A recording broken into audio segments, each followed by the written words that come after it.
I'm here. I'm here, just Were about you, here. were you expecting to be somewhere else, Gary? Well, it could have been magic. I see what you did there. You know, I did there. It's a segue from last week's show. Oh, last week's show was pure magic, wasn't it, Gary? It was magic. It was really good. I was as surprised as you were, Andy, about the magicness of the magic show. It was great. I actually watched back. I don't often watch back the show that often, but I watched some of last week's show back. And for those that maybe never joined last week, it was a Paisley Magic Circle special, and we had two fantastic guests. And Tommy Templar did a trick on me that I physically did here. And it was just magic, and I had to watch it back, and I was even surprised watching myself back. That was good. That was good. Well, good evening to everyone that is tuning in tonight. Evening to you, the viewer. It's great to see you tonight. And what show is this, Andy? Oh, it's show 56, Gary. Episode 56. The 56th episode of the Paisley Chat Show. Oh my goodness! How with things changing a wee bit, Andy, how have we managed this? Well, Gary, it's been dead easy because we've had some wonderful guests on the show. They've all been brilliant. 56 shows and probably over about 100. I'm just doing a quick doubling of that because we usually have two guests, but of course we've had more than that. But over 112 guests on the show. Yeah. I remember the night with 2.5 guests. Remember that night? 2.5 guests. Yeah, with 2.5 guests. You're right. The guests have made the show. The guests have been fantastic, and every week. And I'm looking forward to tonight's guest. An interesting topic. It's going to be great, and of course, no show would be complete without our wonderful audience who keep us all entertained. However. First comment there by our Chicago contingent, Gary, and Elizabeth's already given us different names. Is that us? I'm sure she's talking to other members of the chat room, Gary, but I just thought it was... Hinge and bracket. Andy and Gary, the hinge and bracket of Paisley Chat Show fame. I know. And Gary, we're not quite into the week yet, but I am another year older, Gary. I know I don't look it, but it was my birthday yesterday. No way. You having another one? I had my 49th birthday. I know that's probably came as a shock to a lot of you because you're thinking you're never as old as that, Andy. But 49th birthday yesterday, Gary. And Jackie, thank you. I did get spoiled. Very true. But I got this, Gary. I thought I'd just share this with the audience. What about you? How about that for a birthday card, folks? Jesus, Mary and Joseph and the wee donkey. Very good. Very good. It was classic. So I had a lovely day yesterday, Gary. Yeah, I don't have birthdays anymore, Andy. I don't have birthdays. I don't have birthdays. It's just another day for you, Gary. Every day is just another day. You just go to make the best of it. Well, it felt kind of normal because we managed to get the timing just right where we were able to go out for a bite to eat, and I get served. I went to Cardosi's, so I had a lovely meal. So a big shout out to the Cardosi's restaurant in Paisley. Brilliant meal, fantastic. And I actually managed to get a pint of beer pulled from my tap. It was almost normal again, Gary. Oh, great. Andy, did you walk it? Was it close enough to be just around the corner? A 20-minute walk. Well, it was probably a 20-minute walk and a sort of half an hour kind of stagger. And the way back. Yeah. So I hate to say, but we were running late. You know the Campbells, Gary. I've never witnessed you being late. When are we ever on time? So my daughter did the driving, so that was great. We were chauffeur driven on my birthday. So that's handy. That's good. It was great. How's your own week been, Gary? A blur. It's been a complete blur. Busy, as you know, and you are aware. It's a busy old time at the moment. hopefully leading to some positive news later on in the year, which we might be able to reveal. Yep, On indeed. whatever format we exist in then. Yep. Yeah, absolutely, and we'll just have to keep Gary. We like to tease our audience, but there's a lot of stuff underway at Paisley Community Trust, as you know. And Gary, you've been completely immersed in it this week. You've had various meetings, progress updates, and various other things. So all we can say is stay tuned, folks. Not tonight. My head's a bit pickled, but one thing's caught my eye in the comments there. Go on. Actually, and I don't know if you've got it in the caught my eye section. Go on. Paul sent us a wee message earlier in the week or over the weekend with a picture on it. Did you get that? Oh, which one was that? Well, remember we had a shortage of them, and Paul has started the amnesty. I don't, but I could midway through the show I could see what I can. Let's get that, because we're starting a campaign from, and just off the top of my head and making this up, we made it up the other week that we're starting a campaign and an amnesty, and Paul has been very kind that he started the donations back into that amnesty. Aye, I'll see what we can rustle up as we. We will explain all as the evening progresses. Absolutely. And catching my eye this week, Andy, I've been that busy that the things that have caught my eye, I've not been able to take pictures of them. But one thing caught my eye driving around. The wee Paisley CND shelter that exists outside the Patter Bar. Doesn't it look as much like a CND shelter now? It just looks like a nice outside of a pub shelter. But prior to being allowed in pubs, right, it looked as if it was a protest site. It was one of the things outside that was just all covered in umbrellas and things, and it looked as if all it needed was a big CND badge, and it could have been at Paisley.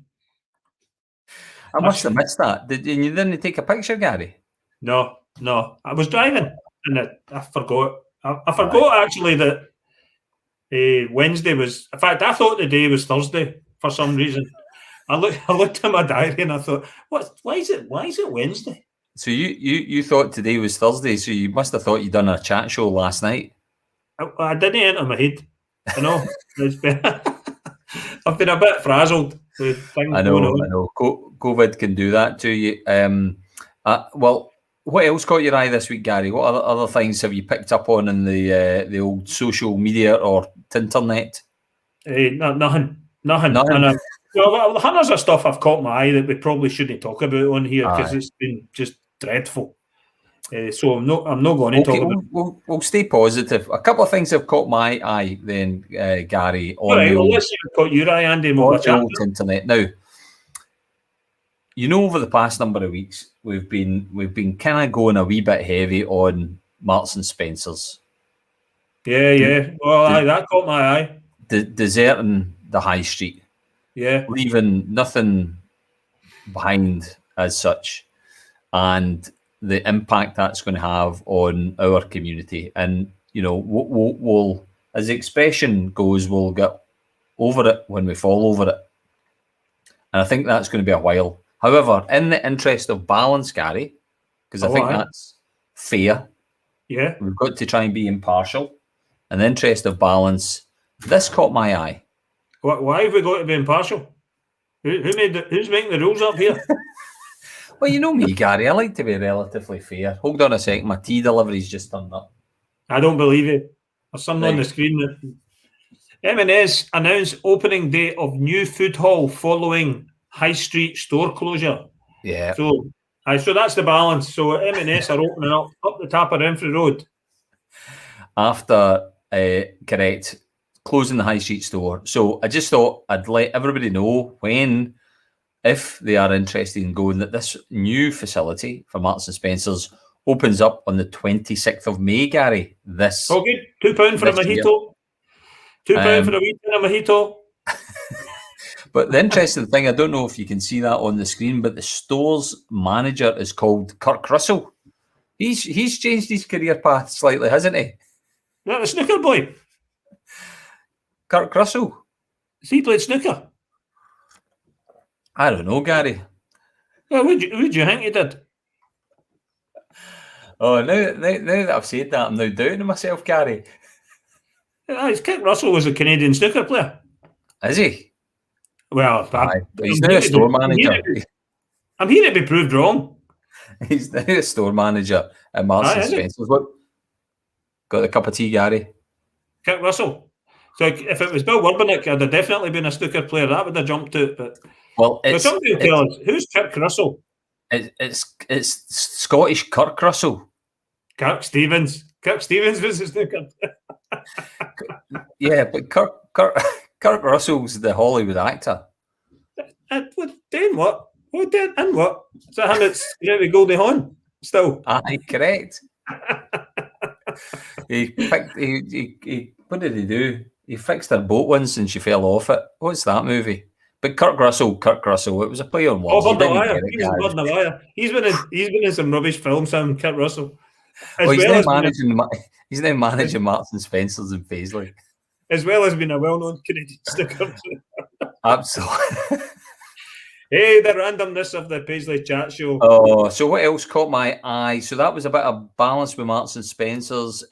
Some folk who have been complaining about the potholes, £8 million to upgrade Renfrewshire's road network. So taken from paisley.org.uk, a story there about new funding that's coming into Renfrewshire. So I'm sure that'll be very welcome. I'm not laughing at that. What are you laughing at? There's Paul. He plays pool in Leisureland. He's man of many talents. That's so anyway, Gary, look, a tar and a shovel handy, isn't it? Aye. It's about time. I mean, it's a never-ending thing, the potholes. You can.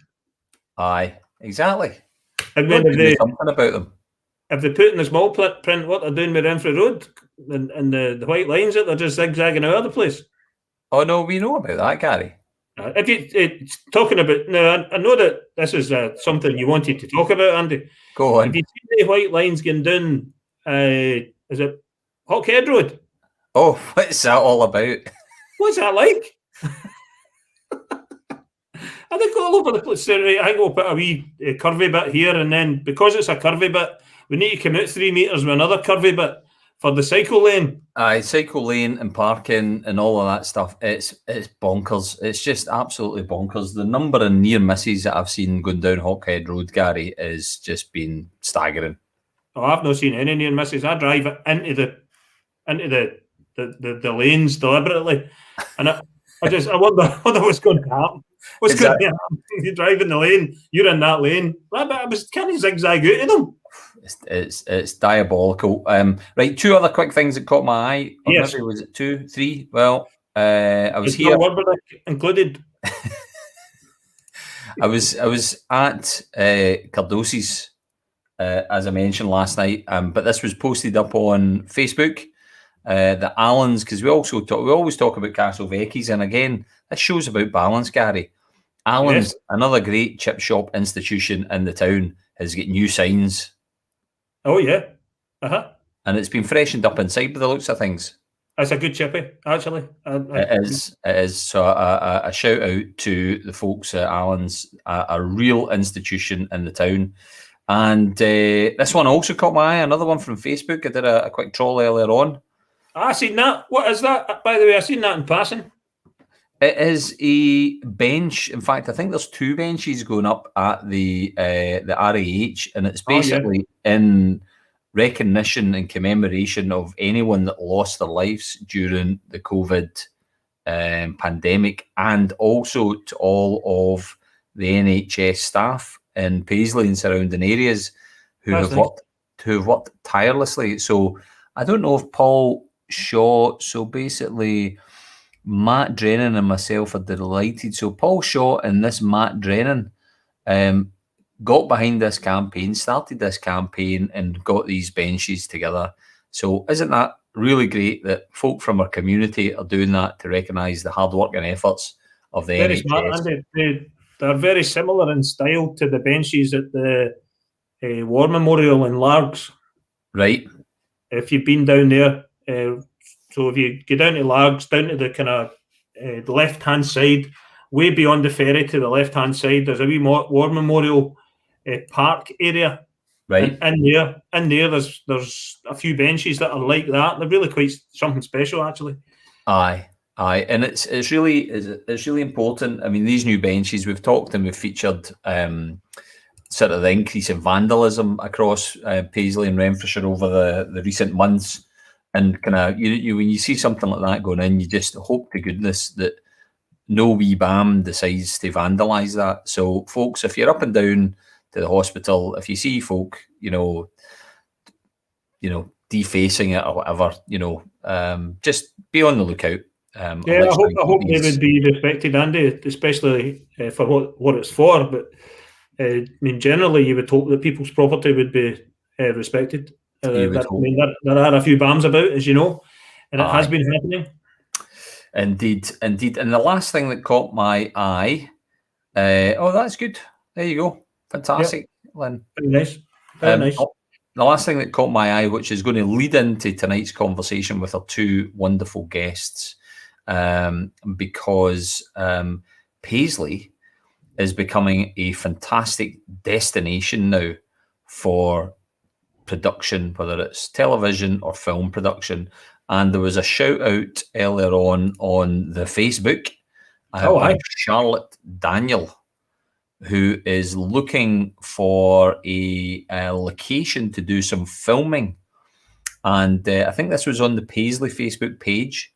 But what Charlotte is looking for is a bedroom with pink or purple walls, twin beds, street lamp outside the window, required for one day filming in late June. Payment offered. So, folks, if you have got that type of setup at home, street lamp outside seems to be pretty important, then you can get in touch with Charlotte at chardfilm@gmail.com. That looks good, Andy. But what does payment offered mean? Does that mean we'll offer you, but you're not getting it? I'm sure. Is this just standard terms for actors? I'm sure. Well, listen, we're going to have two people who may know the answer to what payment offered might mean in film and television parlance. It feels like it's remember Top Cat? Aye. He used to throw a wee coin and it was on a string and he took it in his hand and said, I'm offering you this money. Well, listen, let's not, kind of taint this fantastic opportunity that Charlotte is putting out there. I'm sure that she's got good intention. So, folks, if you want to get in touch, details are there. So, listen, Gary, we talk about Paisley being a potential location for filming, and those who were kind of sharp-eyed, keen-eyed at the weekend would have probably noticed some filming going on in Paisley. Yeah. Well, we've got famous actors in our midst. We have. We'll need to ask Councillor Devine what movie he's been in that's got a dynamite stick there. I'm wondering what it's been, but I know who he played. We'll need to dig into that. So, folks, let's make this announcement. Since he brought it up, Councillor Devine has brought it up. So let's exclusively reveal, because he probably went straight to the Blockbusters bargain bin. Councillor Eddie Devine, leader of the local Labour Party, played Winston Churchill in a movie. Oh, did he? I didn't know that. He did. Film about Winston Churchill. Well, there you go. I'm trying to unquick. Anyway, I'm getting distracted, Andy. I'm distracted, Gary. I was just about to get our first guest on. Okay, start again. Well, listen, as I was saying before, this revelation about Councillor Devine's acting career that no one knew about was always anyway, enough of the carry on. Always a joker. Always a joker. What are you clicking now, Gary? Oh dear. We've got two professionals on tonight, Gary. They do this stuff for a living, and we're showing ourselves up. So, folks, for those who were sharp-eyed around the town, Paisley is playing host to a new Prime Video production called A True Mismatch. And it's been filmed, as you can probably recognise some of the landmarks just behind that particular image there in Paisley. And I'm going to show, this is a very unique proposition because the organisation behind it have raised all the funding on a crowdfunder. We'll talk about that in a little bit later on, but I'm going to show the little clip that they had on their crowdfunder first, and then we're going to get our very first guest on, Stephen Corral, who's one of the actors in the programme. So we're going to get the clip on first to give you a little taste of A True Mismatch.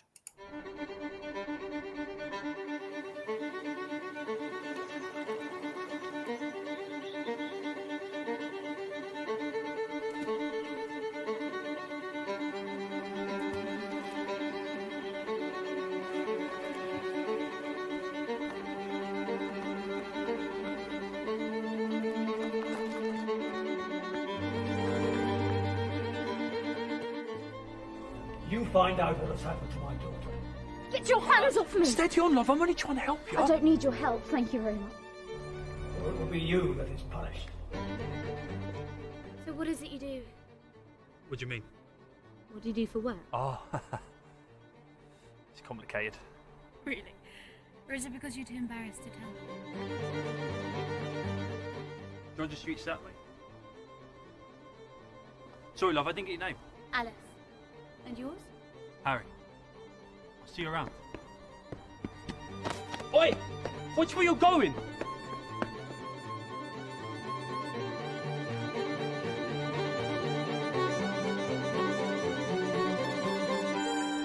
You never see happiness in the working class. Only fear.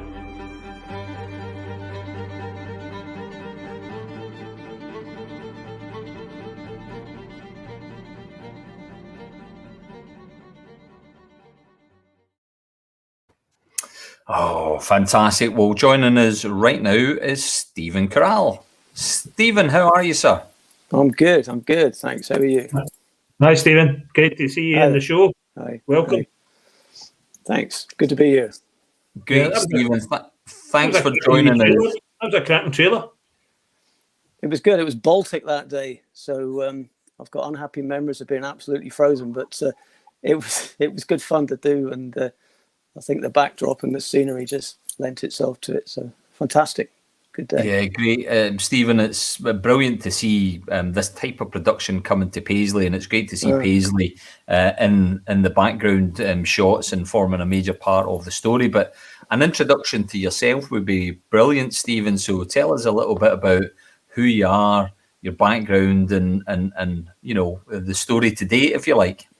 Well, I mean, people look at me and I often get a question like, I bet you've seen everything, being in the acting world. And like, actually, I only started acting about 5 years ago in Dram, and at the Barony Theatre, if you're aware of it, in Bowness. And they've got their own little theatre there. And I was in a production of Dad's Army, and really loved it, enjoyed it. Always fancied acting, got the bug. And from then I got into film. And unfortunately, we've not been able to go back to stage over lockdown, but I'm actually in a production of Whiskey Galore at the moment as well with the Barony, but we can't perform it yet because of obviously what's happened. So but film, I've been doing some stuff for TV recently. I was filming a Netflix series a couple of weeks ago, and there's a couple of things planned for the festival in Edinburgh, and lots of things in the pipeline, but unfortunately it's putting dates on things at the moment. It's difficult. I mean, that's really an interesting time to then just say, I think I'll be an actor. Is that what you did? Yeah. Well, I think I've done just about everything.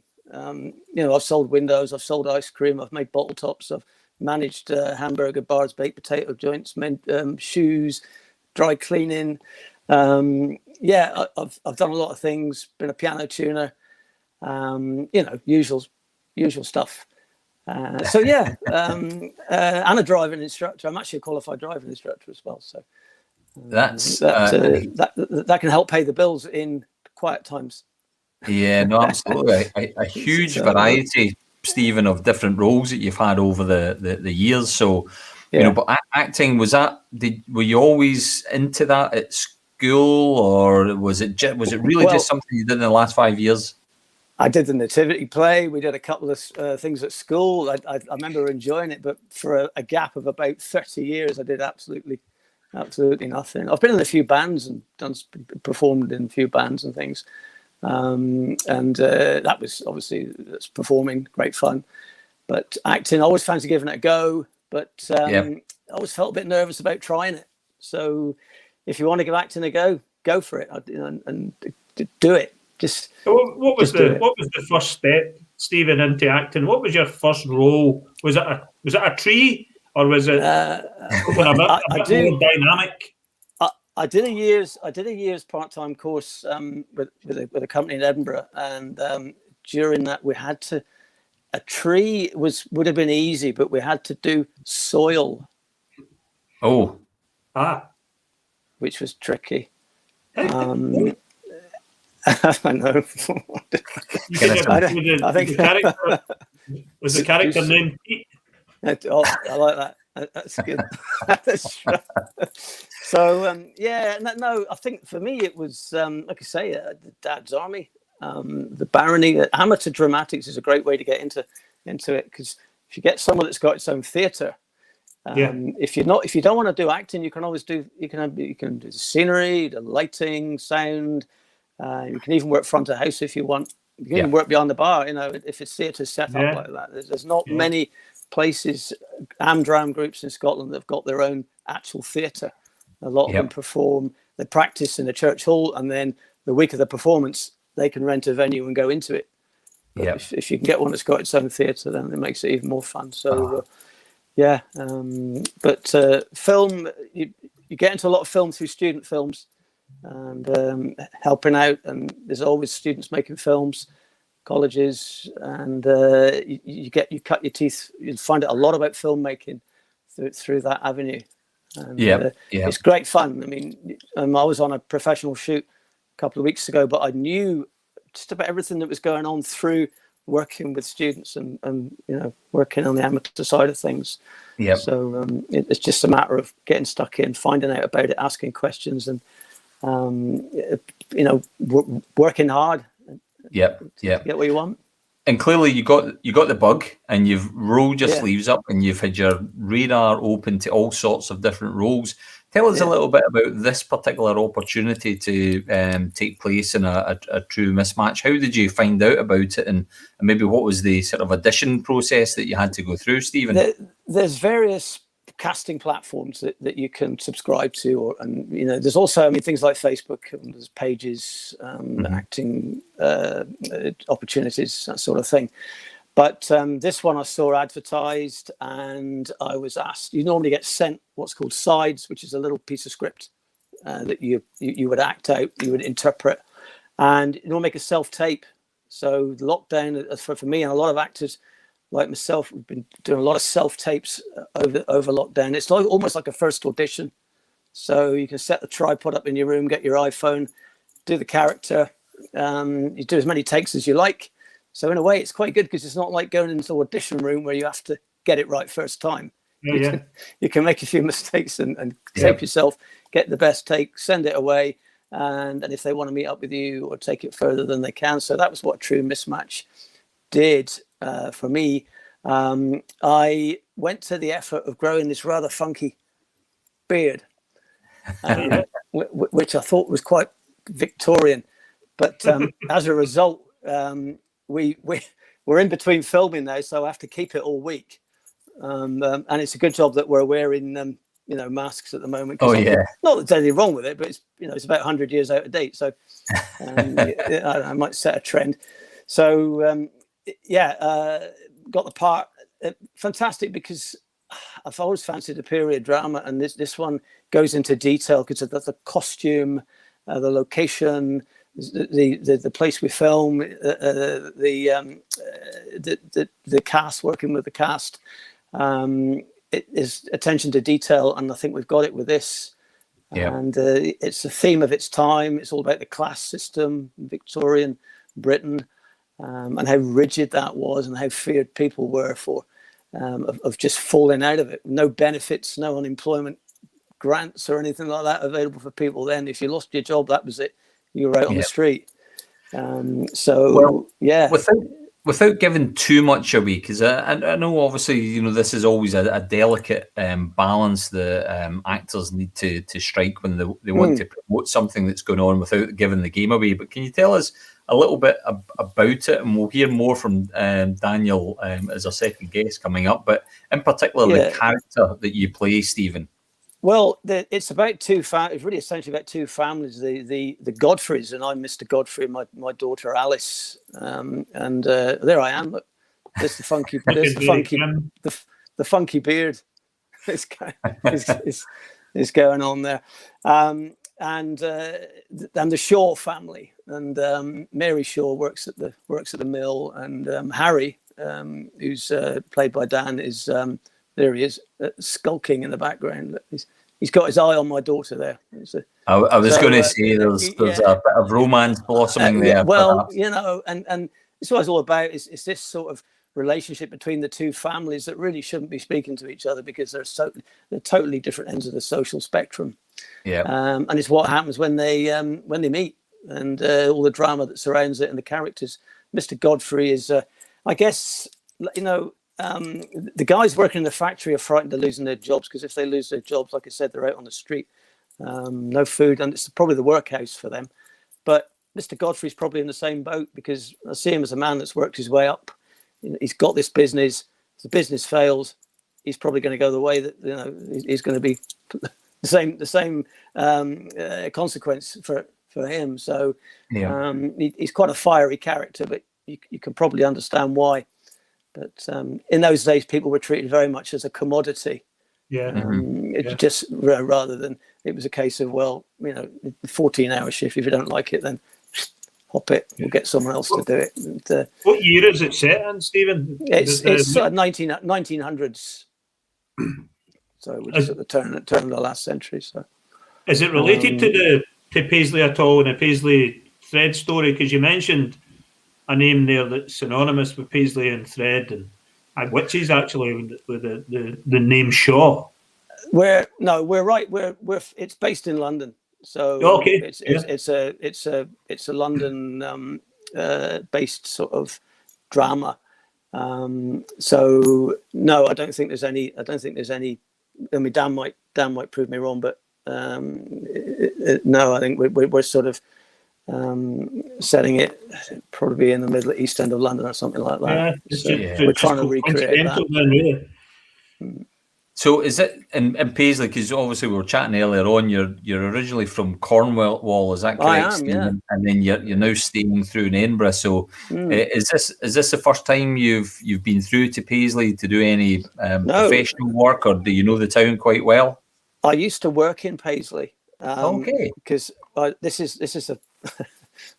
I was the manager of McDonald's in the High Street. Oh, right. Really? No, it's the one with the lift. I don't know if it's still there. Even it's got a lift. Closed now. Closed now. Well, that was nothing to do with me. But at the time, I lived in Kirkcaldy, so I would come through every day to Paisley. What? And we opened that, but the problem was it's probably the only McDonald's I can think of that's got the restaurants on the first floor. Yeah. So when people walked in off the high street, it was like, well, it must be closed. They turn around and go out again. So we needed someone there permanently to tell them to take the lift up the stairs or to use the stairs to go up. I mean, some people will probably remember it anyway. Andy in his youth had a rival role. I did, probably time to confess now. So I used to work at Burger King down the High Street, number 5 in the High Street. And prior to Burger King, of course, it was the Wimpy.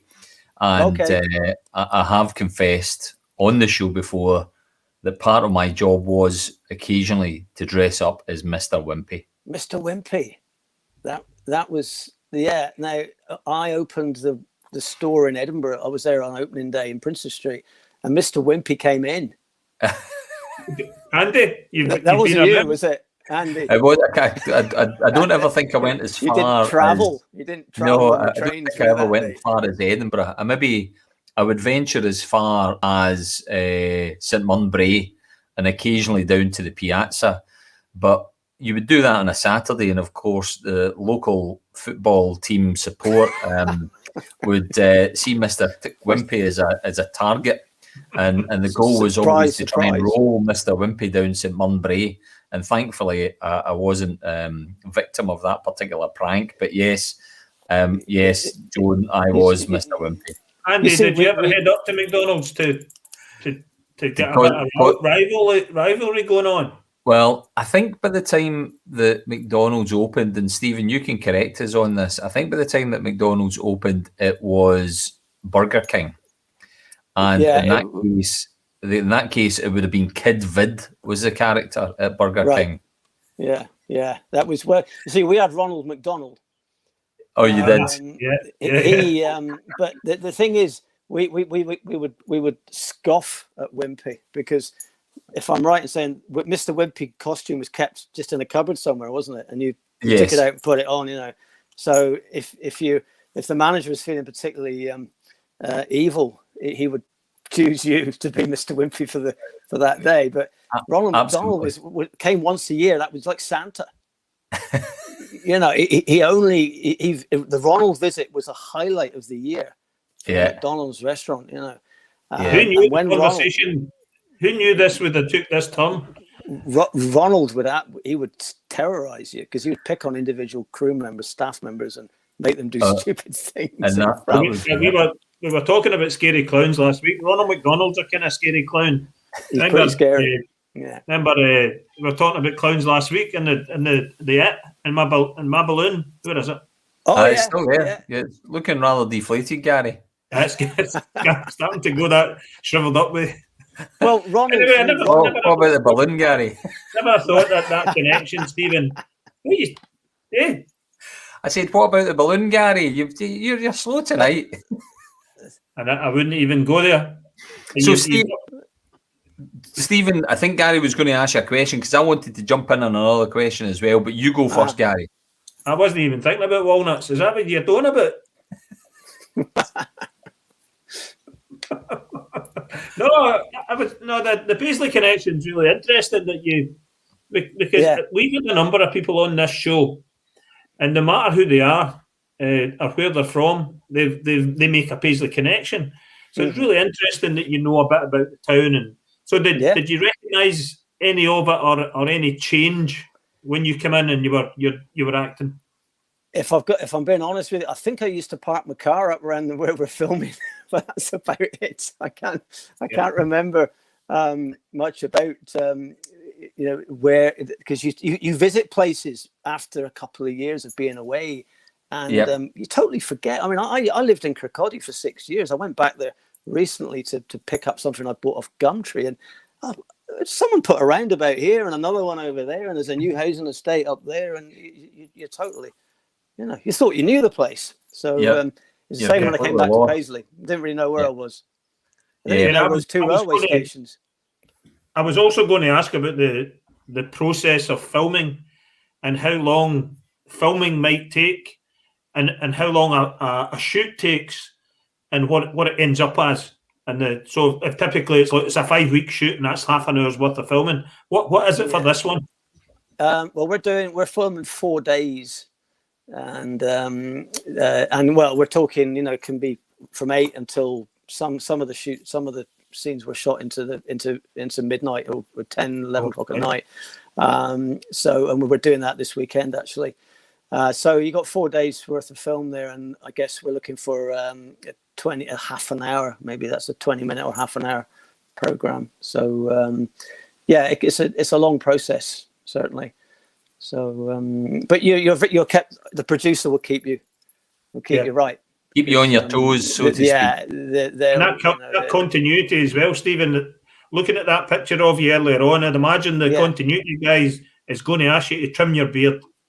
Yeah, well, you see, that was the trailer, and I've got pictures from last week of how long this beard was, and it's got to go back. You've had to and tidy it ties, you had a tie on. If you had I wear a pocket watch, so that's got to be on the same button and all. It's got to be right.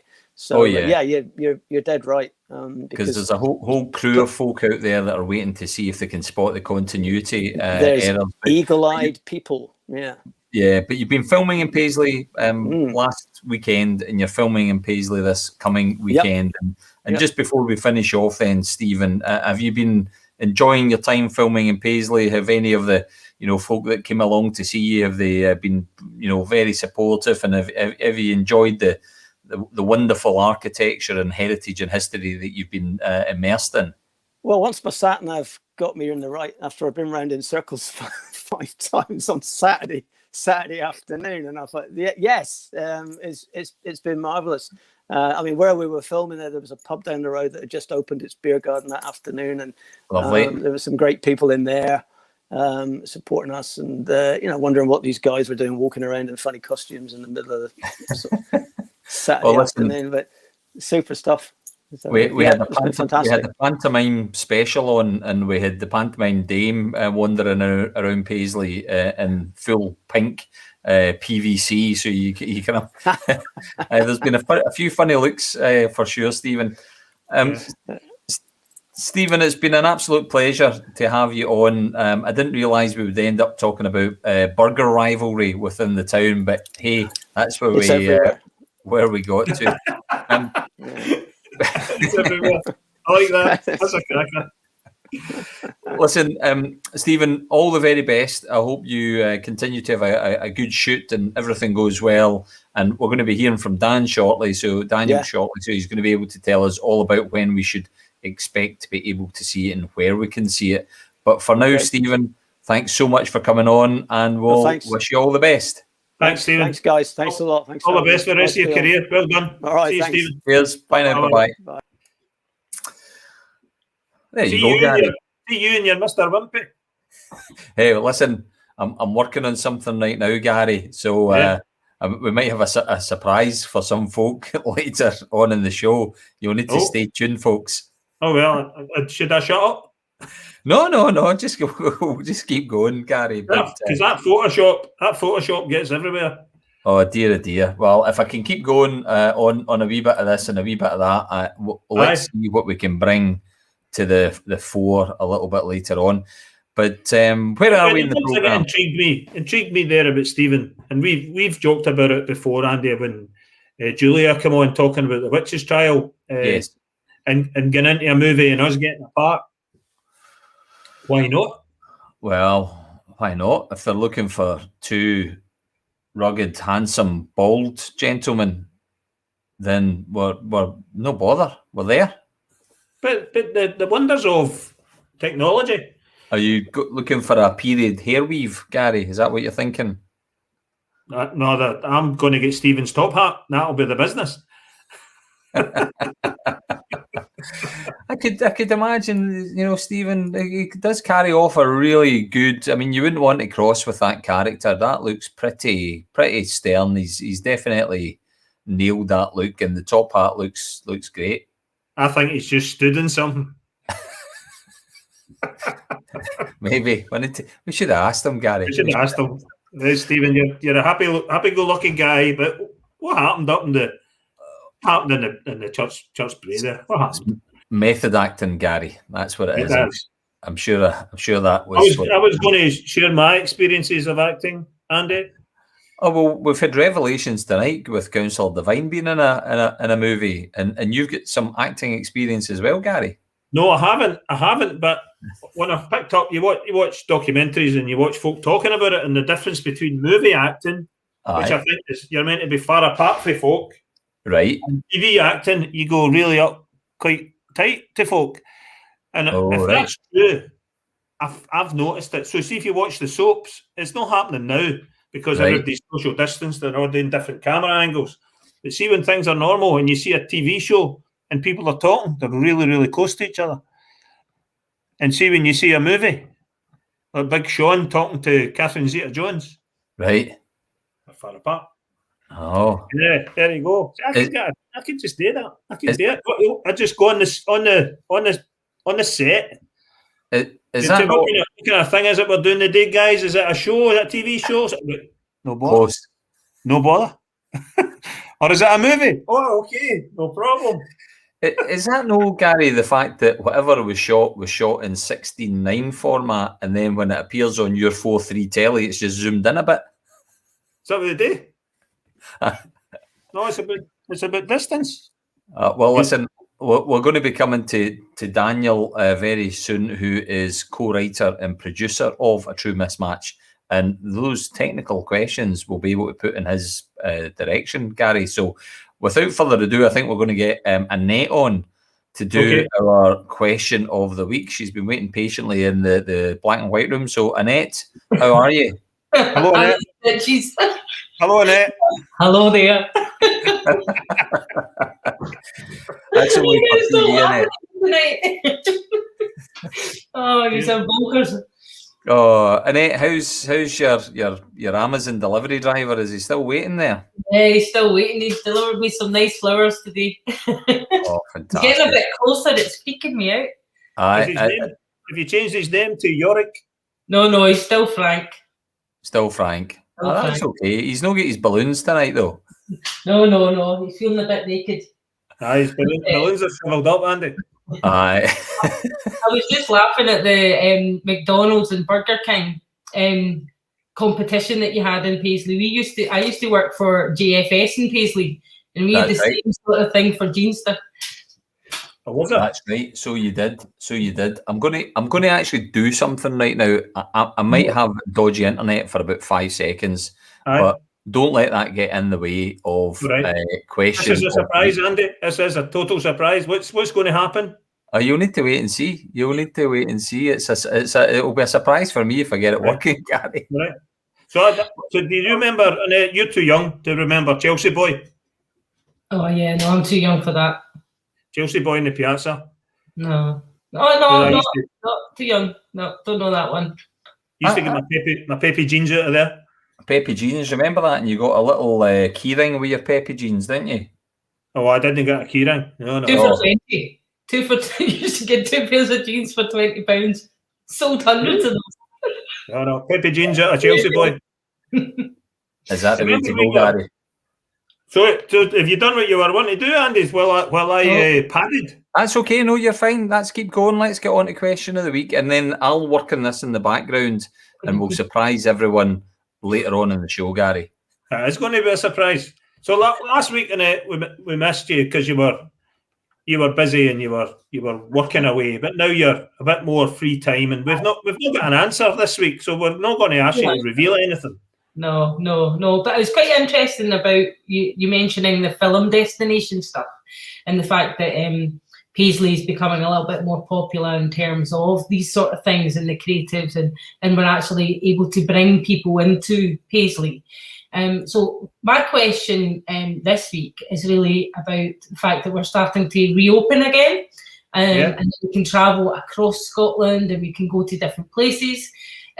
Obviously Glasgow is closed for some things at the moment, so is this an opportunity? And I think someone else put this up in social media. Is there an opportunity to actually attract people this weekend while Glasgow is shut? So for me, the question is, does Paisley have what it takes to be a top Scottish tourist destination? Now that's quite succinct, but as normal, Annette, we're wanting to stimulate a bit of conversation. Yeah. So the answer is yes or no, but on social media, I want to know your thoughts, because obviously we've got some fantastic places for people to visit. We have fantastic events usually, so hopefully in the latter end of the year we'll see more events happening. And how do we attract people to Paisley? So I had a nice wee presentation, but I don't know if Andy's going to show it. This one? Pictures, yeah. So I got some random pictures of all the different tourist sites across Paisley. So there's lots of paisley.org and Visit Scotland, and all of the pictures on there show Paisley as a fantastic destination to visit. So just to see what people thought, or the people Paisley thought, do you feel that Paisley is a top destination for people to visit. Yeah, and that could be a tea towel, and it could it not? Yeah, it could. That'd be nice. Like you bring them back from Turkey, you could just bring your tea towel back from Paisley. Yeah, definitely. But Paisley's got some absolutely smashing play. I mean, see when you see that, Annette, thanks for sending that through earlier on, but even just that small selection, if somebody had to tell you that all those places that you're looking at is in one town, you wouldn't believe them. And that's just not even touching the surface. That's not even touching the surface. You're right, Yeah. Gary. Yeah, Yeah, it was and really it- just pulling that. And being from the town is quite interesting. That later in life, I would say, was one of the first times I was in the Abbey. So because you walk by it, you grow up with it, you take it for granted, and then you go, okay, I'll go in and I'll see what it's like. Stunning. Coates Memorial Church, stunning. The Walnut Church, stunning. The one at the Lone End, stunning. So we've got a history and a heritage, second to none, and it is attracting at the moment visitors. But have we got what it takes to attract more and be a tourist destination? Absolutely. So, folks, this is that part of the show where we ask you to get your camera phones out and hold them up to the screen. That's, of course, if you're not watching Chat Show on your smart device. So get it up onto the screen, go to your camera, scan in the QR code, and it will take you immediately to the question of the week question. And remember, it's a yes or no for you, but we want all of the debate, all of the conversation, all of the things Paisley might need or should have on our social media. So please get as active as you possibly can. Now, interesting enough, Andy, and talking about tourism, we were in a meeting today, and someone mentioned Paisley would be a city if it wasn't so close to Glasgow. Yeah. And a lady that didn't know Paisley that well sat in the corner of the meeting and said, you'd have to have a cathedral though. So we've got a cathedral. Aye, we did this question in the question of the week a while back, and I think overwhelmingly, well, I don't know if it was overwhelmingly, it wasn't much, but the majority wanted Paisley to remain a town. But that whole subject of what you needed to be a city came up in the conversation. And is that do you actually need those things, or it's not? I don't think you need anything actually. I think if the powers that be want a place to be a city, they just go like that. You're a city. Yeah, they award it, don't they now? Yeah. Aye. They tell the Queen to come up and go, you're now a city, by the way. She'll not say it like that. She'll say it in a slightly different way. But it's roughly along those lines. Well, listen, we'll leave the city debate for another time and another conversation for sure. And this is all about Paisley. Does Paisley have what it takes to be a top Scottish tourist destination? And Annette, you're going to be back next week to reveal the answers. Yeah, I'll give you the results, and then if anybody's got any burning questions that they want, send it through to me, and we can have a wee look at it and see if we can use that for question of the week next week as well. Wonderful. Well, excellent. Good to see you back on the show, Annette. See you later on, Annette. Take care. Bye. We don't know what we're going to say next. Well, we do have a guest to bring on, and I'm sure wonderful conversation will stem from that, Gary. So without further ado, let's get Daniel Reynolds on. Yeah. Daniel. Hey. Hello, Daniel. Paisley 100% is definitely, I'm voting for yes for that. Well, listen, you're quite close. Johnston, is that correct, Daniel? Yep. Johnston Castle specifically, yep. Right next to the castle, which was apparently sold for £1 back in the day.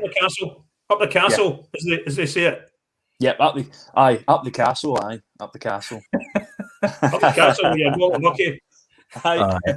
And how long have you been in Johnston Castle, Daniel? Because clearly, you've had a big influence on where A True Mismatch is filmed because you're co-writer and producer.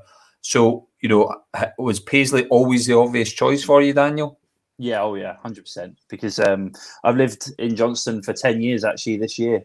I moved in 2011 from, I was living in Bognor Regis at the time, which is kind of sort of south coast. And I moved up here in 2011 and I've been here ever since. And it's probably the best thing I've ever done, to be honest. Yeah, well, I mean, that leads us quite naturally into what we normally do with guests that people might not know too much about, is for you to give a brief introduction about your background and what you've done and then what's brought you here. I'm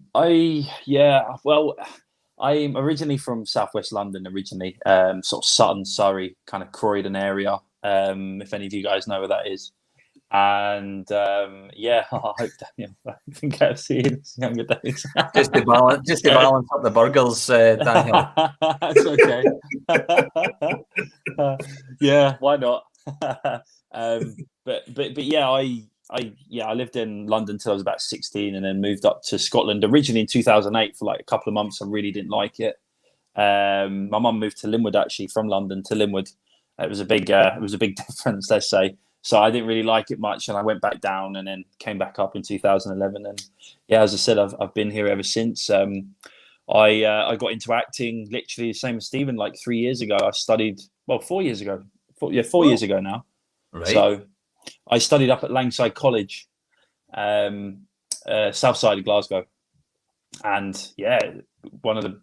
just changed my life really, to be honest. Really did.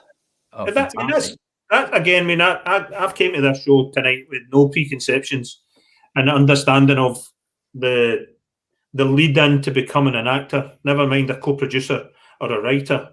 And for Stephen to say he's only done it for 5 years, and yourself to say it's only 3 years, and you're making a show in Paisley, it astounds me, because I would have thought you would have had to do it for longer than that, and it's obviously not the case. No, it's not really. I think the usual way people do acting is you go into you finish school, you go into college, and then you maybe go to an acting college or drama school, and then you graduate there, and then you go into the industry and then see what happens. I was very much a late blossomer. I started acting in when I was 24, 25. I'm 29 now, but I feel that the life experience helps so much, because when you get yourself into the industry, there are so many similarities to everyday working life. It's this, you get yourself in situations where you've been in before, but in a different job. It's like, you always have the directors, like the manager, the producers and stuff like that, like the managers as well. And then you've got actors who are like your colleagues. You've got people who specifically are, trained in different departments. It's very much like, working in a so-called normal job. So it's no different. Yeah. But the difference is it's very competitive, and there's a lot of people trying to get the one part. So that's probably Yeah, no, fantastic to hear of your own route. And I suppose, Gary, a year ago or over a year ago, you and I were not international broadcasters. Well, no. Well, I was for the meetings we've been involved with this week, Andy. I look back in one of our chat shows, and the difference, even in the style that we have now to then. And me anyway, I sat like that. Right, okay. It was quite slow and deliberate the way I spoke, and now I just speak. And I suppose that'll come with experience, like any walk of life. And how have you found the transition from being that kind of really, really young guy at 26 to now just no as young and, as Jackie would put it, ancient at 29, and that transition? And if you've been relaxing into it a wee bit. Yeah, I mean, like, I mean, when I went to college, a lot of the people who I was in college with were, sort of 16, 17, 18. So I had to adapt to not be the golden oldie in the class. I had to try and kind of demature myself a little bit to try and sort of adapt a little bit. So I became quite immature for a couple of years. But mind you, I still am now, to be honest. But it was, I've definitely improved as a, as a person, definitely. I've educated myself so much during this, because when you work in the arts, you are surrounded by people who know a lot about what's going on in the world, because, you know, we as actors and as writers need to give the people who don't necessarily have the loudest voices. And, you know, you were learning off loads of people, and you were learning about, you know, things that were happening in the world that you were so sort of unaware of. So yeah, I became so much more aware of what was going on in the outside world, and stuff that was going on, like even in the industry and things like that. And, you know, yeah, I've definitely become a better person. But I've always, ever since I was a young child, I've always had that determination. If I've always wanted something in life, I've always gone for it, and I've always went from it. From the minute my mum told me at 11 years old, if you want to have money, Dan, you need to go out and get it. So I started my own car washing business called DJ's Car Wash, and I was washing cars at for £3. I used to do the outside for £3 and the inside and outside for £5 back in 2006, 2007. So yeah, I was very much a go-getter. If I've ever got an idea, I will just go for it. You still doing that? Still doing that, Daniel? I've got a bit of a need for that. I do my own car sometimes, but most of the time I actually take it down to a car wash now, which is terrible.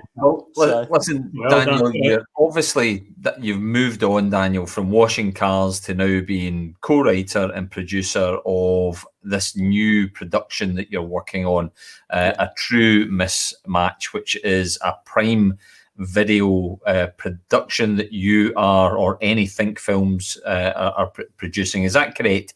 Can you tell us a little bit about the production, a little bit about the story? And I think I'm quite keen to find out about the unusual route that you've taken to actually get this production funded. So tell us a little bit about A True Mismatch, Daniel. Well, it all started in November last year. Myself and Chris Scott, who's the co-writer, we were having meetings. Chris has just recently done a crowdfunder that was quite successful for a kind of other program that he's putting on Prime Video as well. I've been in, I've kind of graduated in like March last year. March as soon as lockdown happened. That was me. I never went back to college after that. So I graduated last year. You know, I got myself an agent and all that sort of stuff. You know, some of the auditions were coming in and I was getting the odd bits of work. But I thought to myself, I'd love to put my own stuff on, you know, and we started having meetings and stuff. And then we come up with a storyboard and we came up with some sort of time period and all that sort of stuff. And yeah, we then started writing A True Mismatch at 4:00 in the morning, actually, as you do. And it just came together so nicely. You know, we started bringing in these characters. I mean, a lot of characters that are there are kind of similar to people I know, or like people I've seen in my life. Or I can tell you a little story about Mr. Godfrey's character. I used to play rugby years ago. Right? I was at Harlequins Academy actually for a couple of years when I was young. So I was playing rugby at a very high level. And my dad was this proper Cockney geezer at the sidelines, but rugby is very, very kind of upper class, middle class sport. So I was one of 2 or 3 public school boys that were in the rugby team. Everyone else was kind of private school. And my dad literally had a run in with one of these guys, one of these posh dads of like the clash of classes kind of came into the story. And it was kind of like, that's how I started getting these ideas from A True Mismatch, from little experiences I had back then. Which the class divide is not as bad as it used to, as it used to be. But don't get me wrong, it still is not great. But it's definitely not as bad as it was back then in Victorian times. But that's how I got the idea of the class clash. The upper class and middle class. And sort of lower class, This was set in small shop cottages. Is that correct? These pictures were taken. Yes. A big shout out to Kath and Lucy, Kath's the president, and Lucy, who is a volunteer there. Actually, we got Lucy involved as we gave her a job as a costume, in charge of our costumes. Oh, fantastic! So using local talent to show off their talent, really. Yeah. And this is a great photo. Kath often tunes into the show. I'm surprised she's not here tonight. Oh yeah. Well, I want to be a massive shout out to Kath because she's been fantastic. She really has. She's one of the loveliest. She's one of the loveliest people I've met, and she's been so welcoming. And she jumped at the opportunity of us going in and using the cottage to really sort of show the world what's inside and the atmosphere and everything like that. So it's but we're filming in Small Shots Cottage. We've got Mr. Godfrey's house in there. We've got the factory he works in there. We've got the Shaw's family house there. We filmed in the courtyard as well. Yeah. We used every room in there. Literally every room. I mean that route to making it happen. How did you pull all that together and actually get it financed? Obviously it was an idea, so I'm a nobody really. That's the way I see it. I'm a nobody who's just starting out. So we needed to find a way to make some finances and make some money. So I had a few meetings with the other producer, Heather Brown, of Stray Productions. I was having a meeting with her and then Chris, who's also director and writer, and we were discussing ideas of how we can do this. But the amount of attention we were getting, putting up some teaser stuff on and photos and all that sort of stuff. We were really getting the community and even worldwide attention of like how we were so ambitious with this project. And we started an Indiegogo page and we raised the money we needed in 13 days, which was just incredible. It really was. It was, it was incredible. And we actually upped it to 5,000 to see, to try and get some money to go towards the second episode as well. And we've nearly hit that as well. But the only thing with these websites is they take such a large cut off it, which is a bit of a pain. But I mean, it gives you the platform, and it's been fantastic the support we've been getting, and people have, the extras we've been having involved have actually bought perks. So they donated money, and then we got them a costume. We made them look as Victorian. We get their makeup done, their hair done as if like they're big professionals, like big professional actors, make them feel welcome. And they've been really enjoying themselves as well, which has been great. So we've had so much support, and it's been much appreciated.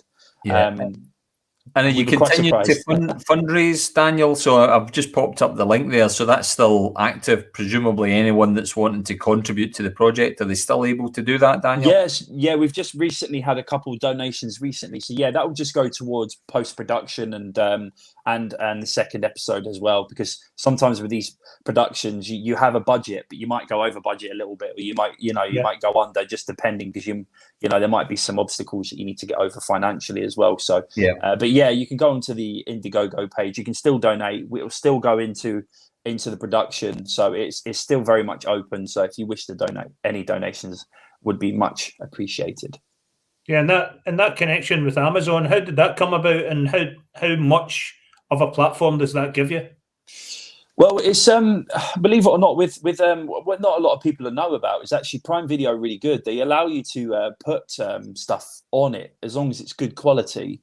And it's very much, it's not like YouTube, because YouTube you can put any videos on, but with Prime Video you get quality checked. It goes through a kind of a process. It takes a couple of days for it to kind of be processed and stuff like that. So luckily enough, Anything Film already have an account with Prime Video, so we were able to get it on Prime Video.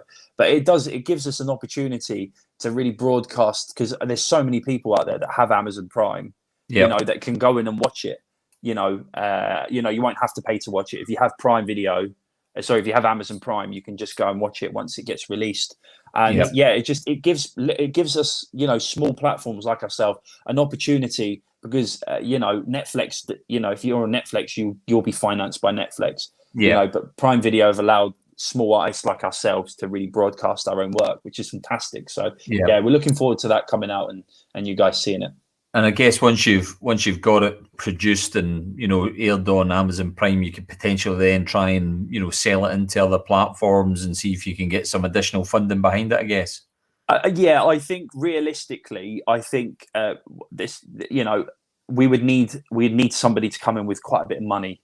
If nobody comes in with a bit of money, then that's not a problem. We can then start another fundraising page. Because then what we have is a first episode. We have what we can do with a small amount of money. Could you imagine what we could do with the full lot and with the story? And exactly, if we had more money and we had like, you know, the amount, like, let's just say 40 grand or something, or 30 grand, you know, we could make the full season, you know, and bring it to life, and it would be great. And the thing is, it's then the people that have funded it. It's not big companies. It's the people and the local, the community, and, you know, the people in the arts have helped fund this. And, you know, when you've put a bit of money in, you know, it's been, you know, we've had a donator, Olivia Elder, who's from Paisley. She has been, you know, she's donated quite a lot of money to us, and we've put her as a lead executive producer now. And, you know, she's been really supportive, and she's from Paisley. And, you know, it's just, there is people out there that want to help, you know, it's just a matter of, you know, getting it out there first. And then if everyone likes it, then we're more likely to get the money that we need. Yeah. Wouldn't it be great, Daniel, if you were able to make your own movie in Paisley and then take it to premiere it in Paisley's town centre cinema? Oh, that would be amazing. Like, yeah, no, that would be amazing. Yeah. I mean, this is a project that Paisley Community Trust are working on. I don't know if you've seen this. I have. This is what we're planning, a community digital hub with a community cinema and screening rooms. We're looking at putting in facilities to allow companies and organizations like yourself, whether it's film editing or audio or whatever it might be, to be able to go in and produce, and then ultimately have screening rooms that you'll be able to screen that stuff and have your premieres. I can't wait to see what you produce going forward, and you know, it'd be brilliant having yourself and Stephen and the rest of the cast and crew at some premiere. Wouldn't that be amazing? Oh, that would be like, oh yeah, no, that would be amazing. Really would. Yeah. And, you know, I mean, Paisley, you know, as I say, I've worked in Paisley. I used to work in Fury Murray's. I worked in Vienna's. You know, I worked in Fantush. I worked in Kerfuffle's, Kilty. You know, I've worked in all these places, and, you know, I've seen Paisley at its highest, and I've seen Paisley at its lowest. And, you know, the Paisley, you know, that would be such a great thing to bring to Paisley, and I would be 100% there. Oh, well, thank you so much for your endorsement. I mean, you talk about Paisley, and obviously Paisley is the filming location. So although it's the story-wise it's set in London, it is filmed in Paisley, and I love this photo. You know, that is just, look at that. That's really good. I absolutely a big shout out to my sister Chloe, who's one of the stylists and is working with costumes with Lucy. She took that photo, and actually, believe it or not, a lot of people have been writing on social media. Oh yeah, you know, look at the you know, the trail of the aeroplane in the background, and the you know, the CCTV camera and stuff like this. But I think people don't realize this is a behind the scenes photo. It's not an actual production, a still shot from the camera. So it's very much a behind the scenes kind of photo that one of the crew members has taken. But yeah, it just has that vibe. It's so authentic, you know. It has that feeling of taking you back to Victorian times, and Paisley has that. You know, it has. I mean, these are, you know, originals as well and we're using these in the first episode. Actually, Alice Godfrey, who's Mr. Godfrey's daughter, has these on her bed. So, like, you know, reading magazines and things like that. So yeah, trying to make it as authentic as possible. It's just fantastic. Now, we've been getting a lot of social media comments. You saw one there, Gary, from Councillor Devine. Is that right? Yeah, he's looking for a part. Oh, is he? Yeah, Eddie's he's no shy in coming forward, as Eddie. But unfortunately, he can only play Winston Churchill. All right. He doesn't play any other parts.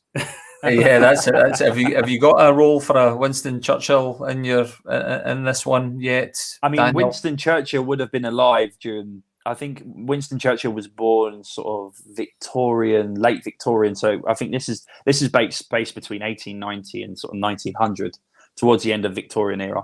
So yeah, maybe a young, very, very, very, very young Winston Churchill probably. Yeah, well, Eddie could squeeze into that role. If you see a guy passing by on Saturday, just walking past like that, it's Eddie.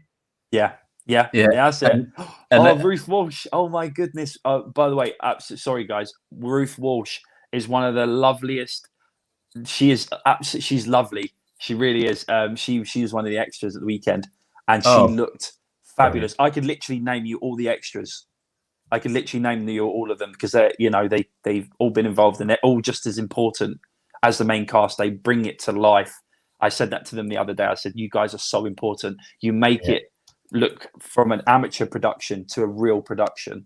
Like that's what extras do. They make it so more authentic. So hey Ruth, sorry. It's great to see that support, and obviously, I mean, you've got a huge amount of support with Paisley. You've got offers of folk being extras, and a whole host of different things. So let's get to some of the final details, then, Daniel, because you're filming last weekend.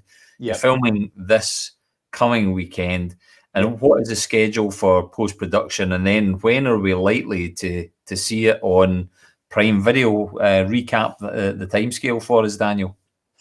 So obviously COVID related, hopefully, because everybody does COVID tests before they come on set. So which is good. So if we, nothing goes wrong, which I'm sure it was, to touch wood, this weekend we will, this will be the final bit of filming for episode 1.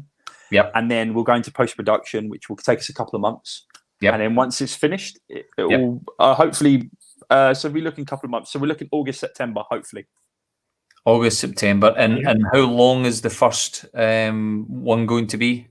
So the first episode so you roughly work out, is a minute per page. So the first episode is about 28 pages. So you're about 28 minutes, between 25 30 minutes for the first episode. But the thing is, the first episode really grabs you. There's a lot that goes on, because I know when you watch TV programs, it's like, it takes you a couple of episodes to get into it. We kind of grab you by the horns pretty early, and we leave it on a cliffhanger at the end. No spoilers. No spoilers. Now let's go back to a conversation that we had earlier. I don't want to leave our audience hanging with those techniques that I revealed. Okay. Is there any truth in anything that I said? So what is sorry, Gary, what is it? Because I did listen, but I was trying to work out what you say. So like, explain it again for me.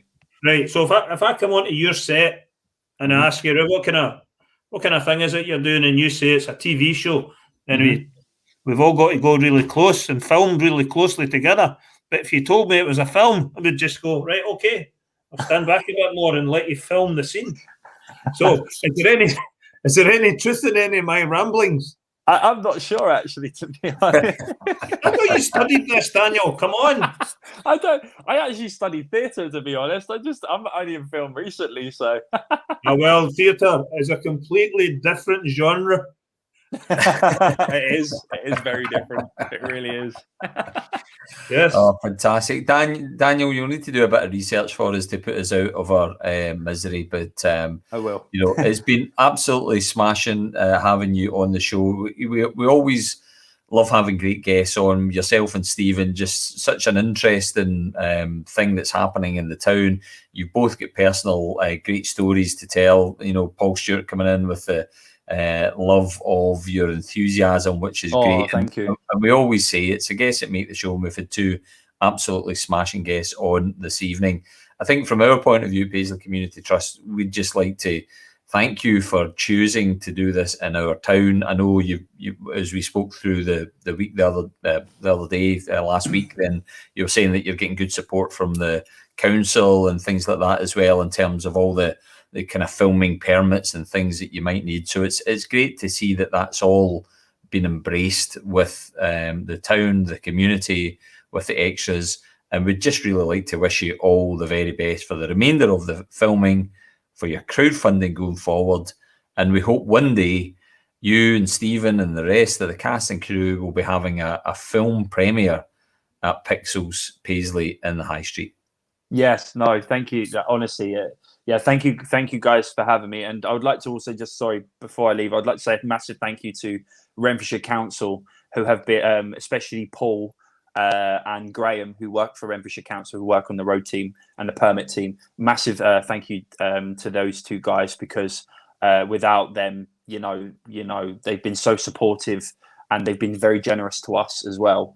And if any of you guys are up in town, we will be filming up at Oakshaw, so if any of you guys are passing by and want to give us a wave or whatever, feel more than welcome to, just as long as obviously you keep distance and things like that. Then yeah. So Don't thank you guys. What time are you planning to be out and about on Saturday, Daniel? All day until Really? till I think we're filming in Orr Street. Is it Orr Street? Yeah. Orr Oh yeah, Street. up in the square. Yeah, we're filming at Orr Street all day. But obviously, we're gonna. If any of you guys have parked your cars around that area, if you can move them, that would be great. I like knocking on people's doors. I think the market's on Saturday, if I'm not mistaken. So they're down at the down near the Cenotaph area. I think the farmers market's on. I think it's down at County Square. So you might actually get a bit of traffic coming up past Orr Street and Orr Square, and you might have to have the. Could you hold on? We're filming a movie here. Yeah, we've got loads of people to do that anyway. But even during when we were filming up at the Stony Brae, people walking past and things, and the public have been great. They understand that these productions, we can't have modern day people in the background. So even when there was a wedding I think there was a wedding going on at Trinity Church at the time when we were filming as well. So Mind and look out for Eddie though, and just catch him looking a shot. Smoking a big cigar. Daniel, good luck with the rest of the filming. Guys. Thanks for coming on, and we'll see you soon. Okay, sir. Thank you, Andy. Thank you, Gary, for having us. Take care. And I'll see you soon. Cheers. Take care, guys. Thank you. Bye. He's just so full of enthusiasm, isn't he? That's absolutely fantastic.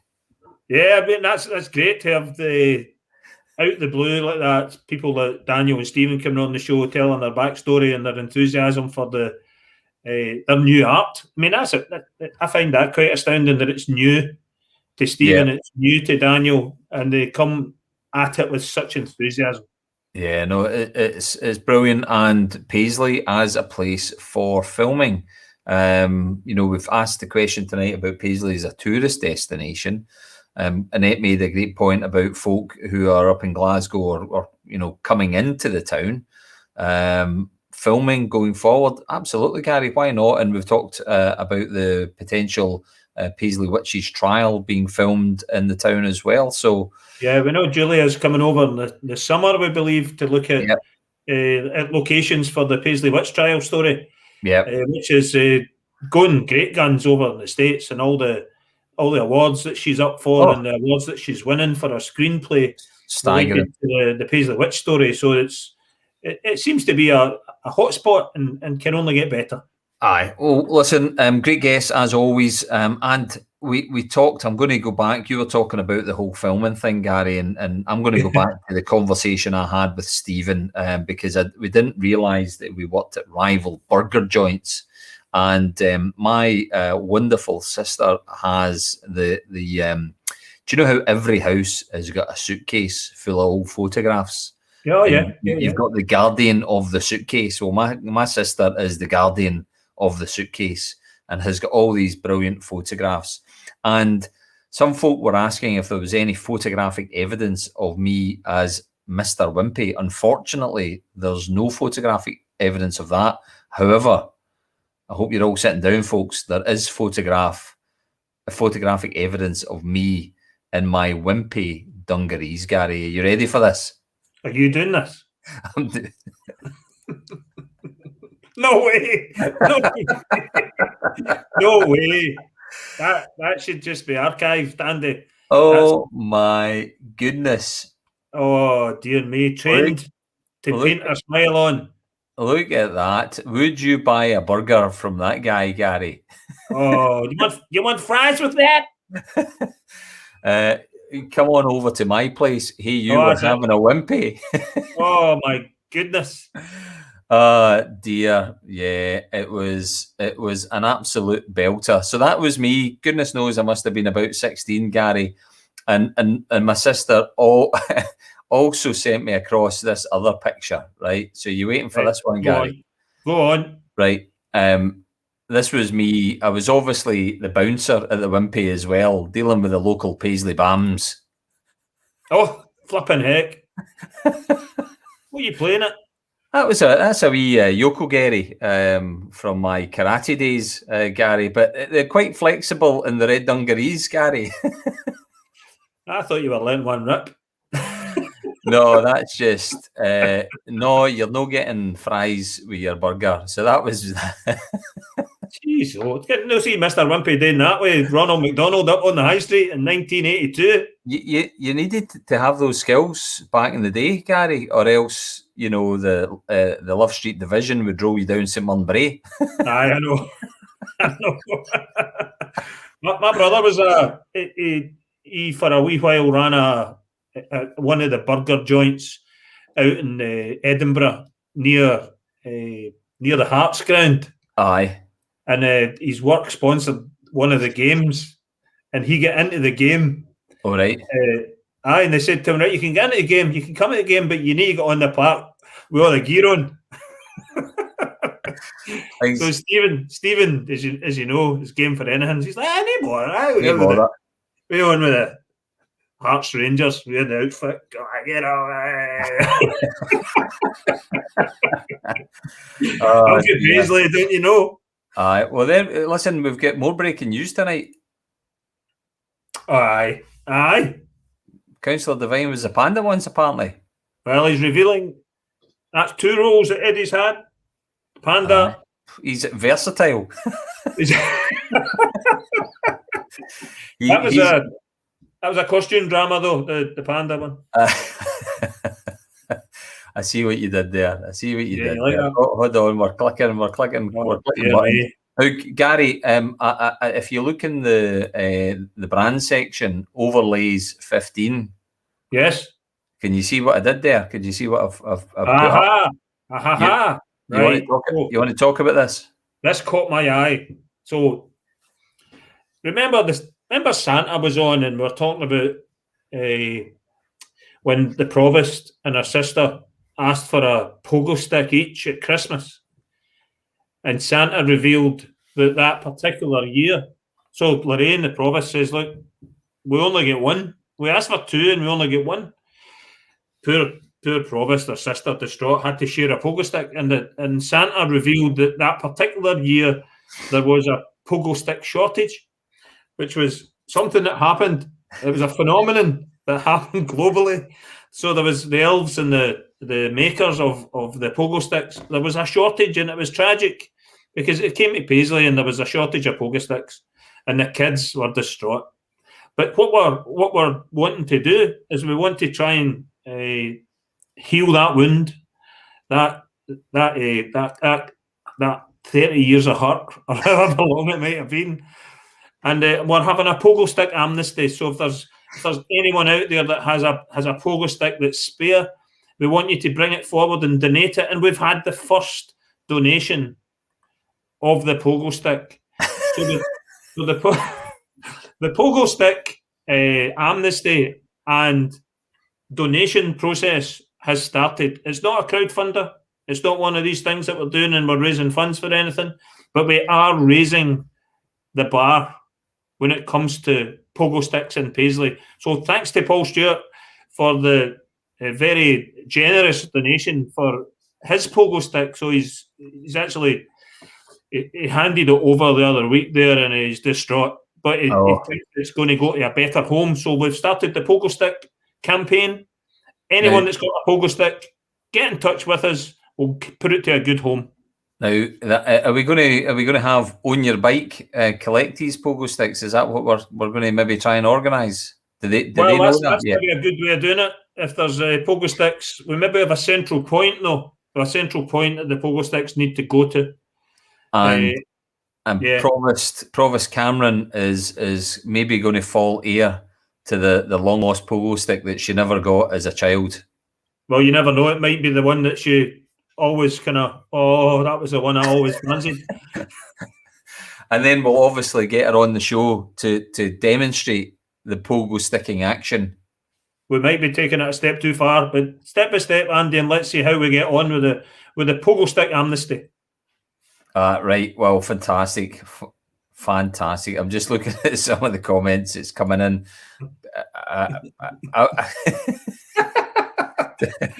It wouldn't be for Gary or I to comment on how many roles you've had, Councillor Devine. But he excelled in both of them, Panda Suit and Winston Churchill. You need to let us know, Andy, Eddie, when the Winston Churchill movie is coming on. Aye, but Gary, When these it's are gonna these be are revealed. rolls. These are like rolls and bacon that he's had. I do know this.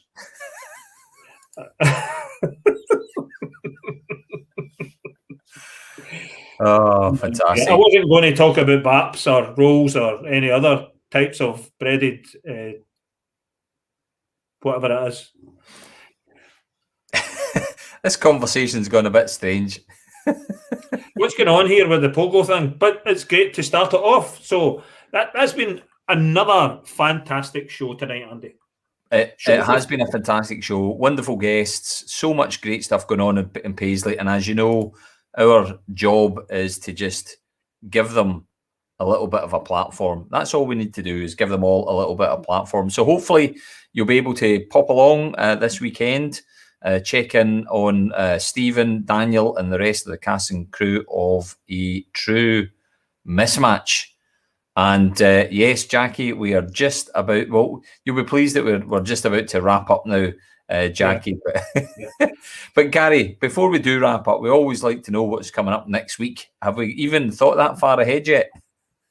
No. There has been no thought given, no second or thought given. Maybe we'll get Wallace on and have a Eurovision special. Well, we could do that. We'll need to think about what we're doing next week, folks. If you get any people or any ideas of folk that you want to have on the show, and it's not that we've ran out, because there's a whole ton of stuff that we could do. We've just not managed to get around to planning it. But if you have a thought of what you'd like to see on the show, give us a shout. Give us a shout. There's things in the pipeline, Andy. I'll look at the schedule and see Aye. what we can bring in. And no doubt it'll be as interesting as it was this week, because the guests are brilliant. They come on, we have a chat, we go off at a tangent, we have a laugh, and then we come back to the subject, and we just like to share each other's stories and time. And it's been great tonight. Thanks to Stephen and Daniel for coming on the show tonight to talk about a true mismatch, and of course the Paisley connection. Excellent. Well, listen, Gary, have a wonderful week, whatever you're up to, and folks, have a wonderful week as well. It's been great to see you all again. See you all soon. Bye-bye. Bye now. Bye-bye.